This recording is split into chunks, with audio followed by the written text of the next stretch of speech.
Hello everybody, and welcome back to another video. In today's video, we'll be taking a look at the 2026 Senate elections, and I'll be talking you through what I think are, in a best case scenario, kind of like a a sequence of unlikely events occur, two potential upsets that Democrats could utilize to win back the Senate. Now, as I always say when I do a video like this is not my prediction. This is actually explicitly, I will say, unlikely to happen. Nevertheless, the conversation for the next year and a half, in part, is going to be about how the party out of power can win back power. And Democrats have a very steep hill to climb, at least for 2026 in the short term, in the Senate. And so that is going to manifest itself in a number of ways. One of those ways is that we're going to be talking about pretty red states in their Senate races, because Democrats are going to have to win somewhere they're not supposed to win back the Senate. So I've already kind of filled out the states that I don't really think are worth talking about. And then I'm also going to fill in Michigan and Georgia for the Democratic Party. These are seats they currently hold. Obviously, to win back the Senate, they have to hold on to the seats they're already holding. And I think Republicans seem pretty likely to hold on to Alaska and Ohio at this point, especially because in Ohio it seems as though Sherrod Brown is not going to run. In Alaska, it seems that Mary Peltola might run for governor. We don't know, but not likely to run for Senate. And so that means the Democrats would have to win the more competitive races in North Carolina and Maine. And they'd also have to win Iowa and Texas. So these are the two states that I think are easiest for Democrats to win in 2026, at least as of right now. Now, if we get a Sherrod Brown announcement in Ohio, I might, change that up. But Iowa and Texas, I wouldn't say they're promising for Democrats. I wouldn't say they're particularly interesting right now. But there's at least room for variance. And when you are the underdog, when you want to kind of pull off a big upset, more than anything, you want variance. You want high chances that idiosyncratic or that unpredictable things occur. And so looking at states like Iowa and Texas, we've seen pretty, elastic, for lack of a better word, results dating back to the last time that there was a midterm when Donald Trump was the president. And so to go back to 2016, if we take a look, we'll start with the Senate. If we take a look at the U.S. Senate, we saw, that's the wrong map. We saw that Texas was very close. And this is kind of the peak of Democratic momentum in Texas, around 7 years ago, 6.5 years ago, was when Beto O'Rourke lost the Senate race by just 2.5%, or roughly, 155,000 votes. And that might seem like a lot in a state like Texas, where you have well over 8 million votes cast. Not particularly. And so overall, what we saw was that in the state of Texas, Democrats were able to do very well. They were able to get 48% of the vote, and they were able to bring Republicans under 51. Now, if you go to 6 years later, what happened? Well, you don't need me to tell you that Kamala Harris lost by nearly 14 points. So that, in just that 6-year stretch, is a 12, nearly a 12-point swing, really closer to 11%. So let's just stick with that 11.5% number, right? It is, or it's actually 11%. So let's stick with that 11% number, right? 11% was the change. And that might seem like a pretty bad trend for the Democrats, and I totally agree. 2024 was, by any objective measure, a disaster for the Democratic Party of Texas, but it's worth contextualizing, right? 2018, Democrats won the House popular vote by 8.6%. So Texas was, 8.6 plus the 2.6. What you're looking at is around 11% to the right of the country. So Texas, 11% better than the country as a whole. 2024, Kamala Harris loses it by 13.7, and she lost the national popular vote by, I think, 1.5. So it was 12% to the right of the country. So when you adjust it for, and I'm going to, again, I think this is partially kind of flawed methodology, but when you adjust and you compare and you contextualize, Texas only really, right under that kind of framework, Texas only got 1% redder between 2018 and 2024.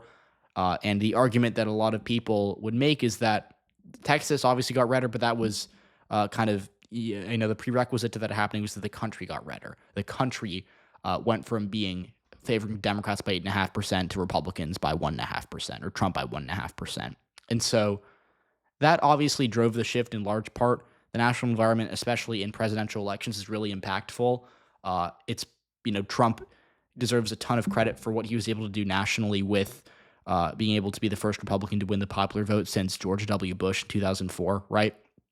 So overall, what you're looking at is a pretty substantial shift, and you can kind of explain away Texas's shift as just being part of a larger red wave that wasn't only specific to Texas. It wasn't like the country stayed the same, and Texas went from 2018, it went from Cruz by 3 to Trump by 13, right? The country as a whole shifted by nearly the same amount.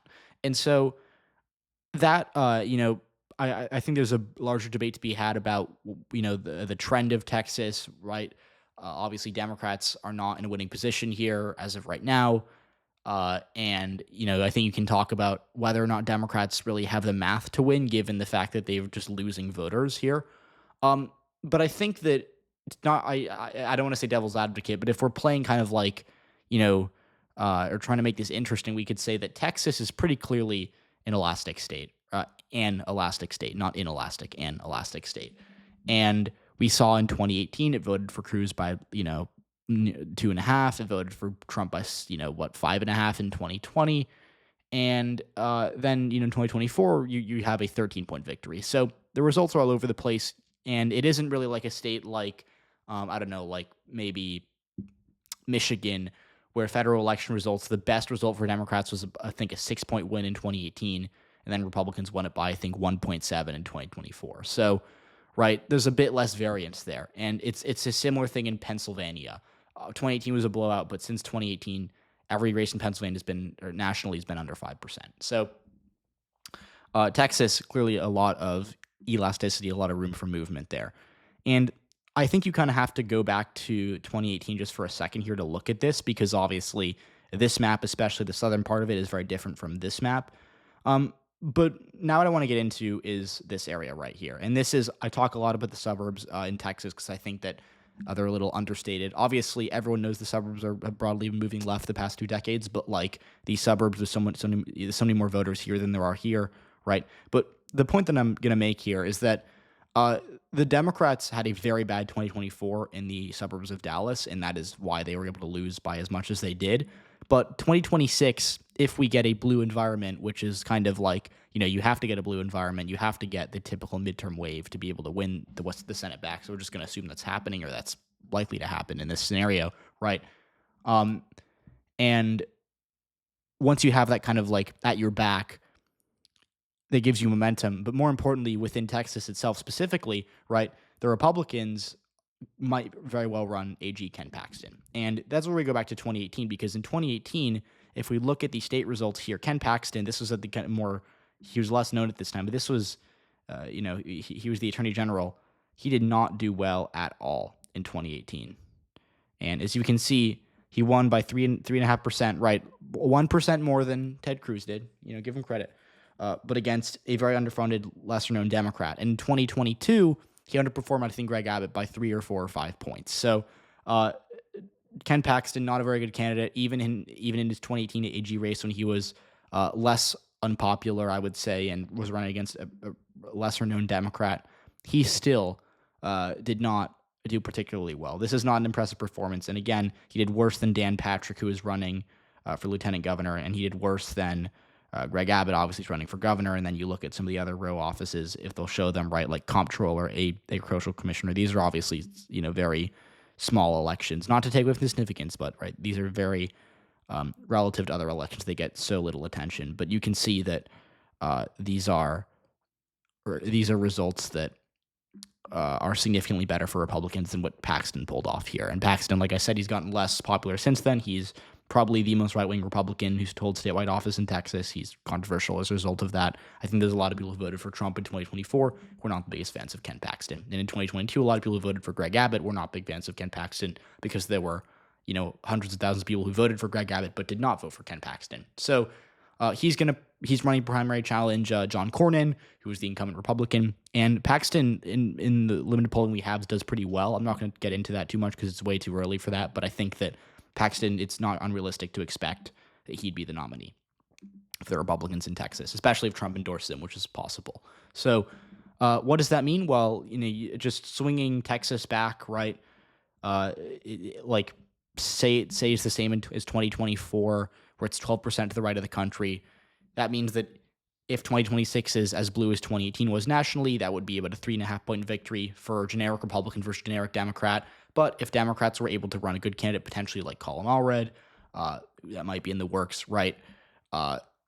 You know, who did very well in 2024 relative to Kamala Harris, and Republicans run a bad candidate like Ken Paxton, you can argue that that 3.5% gap is not particularly relevant. You can say that Paxton, the equation of Paxton kind of hurting Republicans and a good candidate helping Democrats, that's worth 3.5% of the vote in Texas. And so I'm not going to make that argument right now because I think that Texas is pretty unlikely to go blue, but that's the path for it. And that's why I think that with the amount of variance we've seen out of the state, it's not like off the board. And if Democrats were to win back the Senate, I would probably, pin them to win Texas.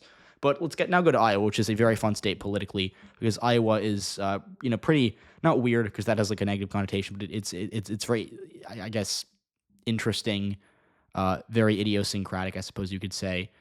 And Iowa in 2018 pulled off a pretty interesting result. For those of you who don't remember, Democrats won 3 out of 4 House seats here, and they did very, very well statewide. They won the House popular vote by around 4% that year, I believe, off the backs of 2 flips. Right, these incumbents Axne and Finkenauer no longer in the House. They they lost re-election. Finkenauer in 2020 and Axne in 2022. But overall, what we did see was that Iowa shifted blue significantly in 2018. And in 2022, Democrats didn't do poorly here. I wouldn't say it wasn't a disaster, but they did not do very well. And then in 2024, obviously, the Seltzer poll showed Harris winning Iowa, which was crazy. Some people, moved it, right? Like we saw some people outright predicting Harris to win it as a result of that. The consensus was that it maybe moved from likely Republican to lean Republican just out of respect for Seltzer. But in the end, Trump won by, 12%. It wasn't, or 13%. It wasn't close. And, that kind of killed that discussion. Now, if we go back to 2018, you might have noticed that the one red district in Iowa was very close when I hovered over it briefly.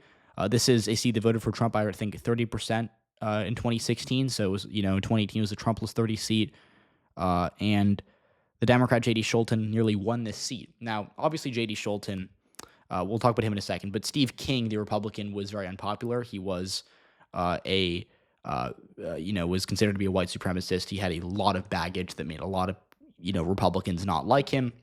And so he was primaried out in 2020, but he in 2018 was able to narrowly pull off a re-election bid, despite underperforming the other Republicans significantly against J.D. Scholten, who I believe is a former baseball player. He's a Democrat in the state legislature. And Scholten is now running for Senate. And that's why I kind of came back to him. Because Scholten, even though you can make the argument that Steve King was a very bad candidate, which he was not popular at all, Scholten ran an effective campaign, and Scholten was able to do quite well. And even if you go to 2020, when Scholten ran against Randy Feenstra, the man who beat Steve King in the primary, Scholten did still, relative to how you would have expected another generic Democrat to do, did 5-6% better, I believe. So overall, Scholten is a good candidate, and I think that Democrats in Iowa, by nominating him, kind of have the right idea here. I don't think he's going to win, at least as of right now, unless something big changes. But clearly what's happening is that Democrats are kind of going out of their comfort zone. Right? Scholten is from the reddest part of the state. He isn't like a like a mayor or like a big figure, right? Who holds he doesn't hold elected office statewide in Iowa.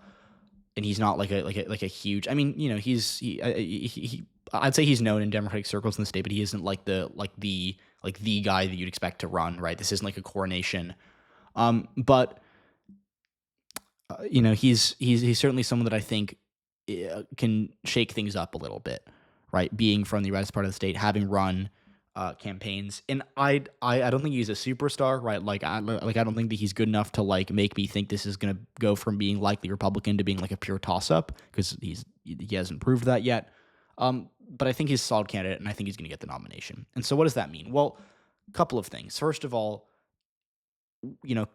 thinking back to 2018, Iowa was actually only 4.5%, I believe, to the right of the country or something like that. So in 2018, so if you assume it stays the same and that 2026 is blue 2018, you'd think Democrats would win by 4.5. I'm not saying that, but Iowa has gotten redder since 2018. I think that's kind of not really arguable.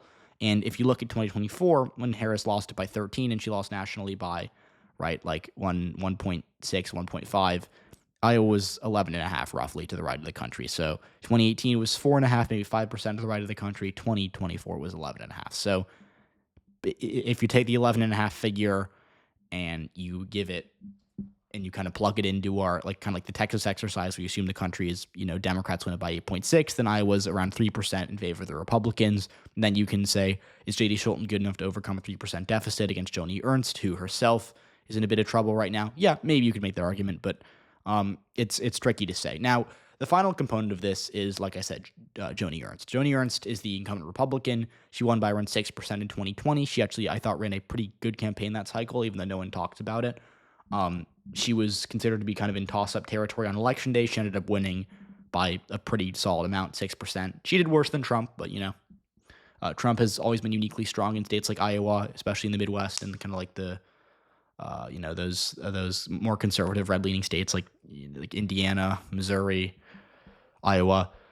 And so what we've seen is that Ernst, since 2020, hasn't been super popular. Her morning consult numbers have never been all that great, but they also weren't that great in 2020, and she won re-election.